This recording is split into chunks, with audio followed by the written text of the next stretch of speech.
4 people including a child have been killed in an Israeli airstrike near the main government hospital in southern Beirut, the Lebanese health ministry says. The strike appeared to hit the car park of the Rafik Hariri University Hospital, a hospital source told Reuters news agency. The health ministry said 24 people had been injured. It was among 13 airstrikes that hit South Beirut on Monday evening. The Israeli military said it was attacking facilities linked to Hezbollah. An Israeli spokesman had earlier warned people to move away from several locations in southern Beirut. However, Rafik Hariri Hospital was not among the locations mentioned.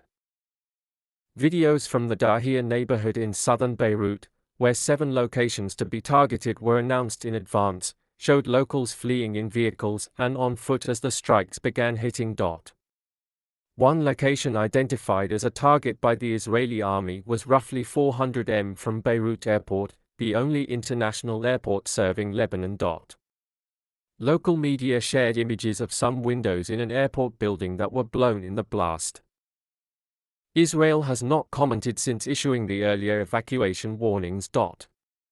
Separately, the Israeli military said earlier on Monday that it had identified a Hezbollah bunker concealed under a different hospital in southern Beirut, which has since been evacuated.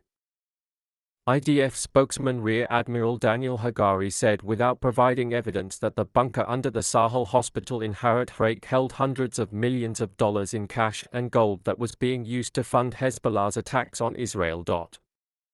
The director of Sahel Hospital denied there was a bunker underneath and called on the Lebanese army to inspect the site. Israel appears to have expanded its war against Hezbollah beyond military infrastructure and says it is targeting the group's financial networks.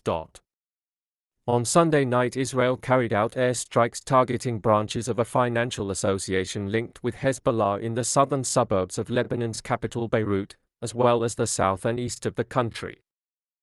The Israeli military said it targeted money held by Al-Qad al-Hassan Association, AQAH.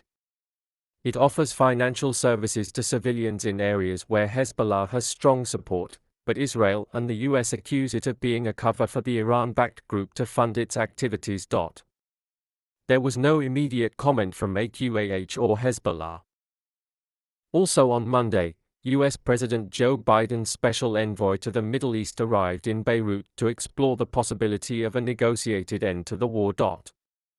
Amos Hochstein said the US wanted to see an end to the war in Lebanon end as soon as possible.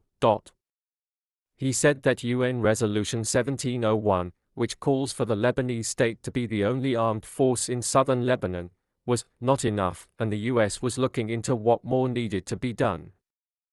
Hezbollah fighters meanwhile continued to fire rockets into northern Israel, with the military reporting that 170 projectiles had crossed the border by late Monday evening. Israel began an intense air campaign and ground invasion against Hezbollah after almost a year of cross-border fighting sparked by the war in Gaza, saying it wanted to ensure the safe return of tens of thousands of residents of Israeli border areas displaced by rocket attacks. Hezbollah began firing rockets into northern Israel in support of Palestinians on the 8th of October 2023, the day after its ally Hamas's deadly attack on Israel. More than 2,400 people have been killed in Lebanon since then, including 1,800 in the past 5 weeks, according to the country's health ministry. Israeli authorities say 59 people have been killed in northern Israel and the occupied Golan Heights.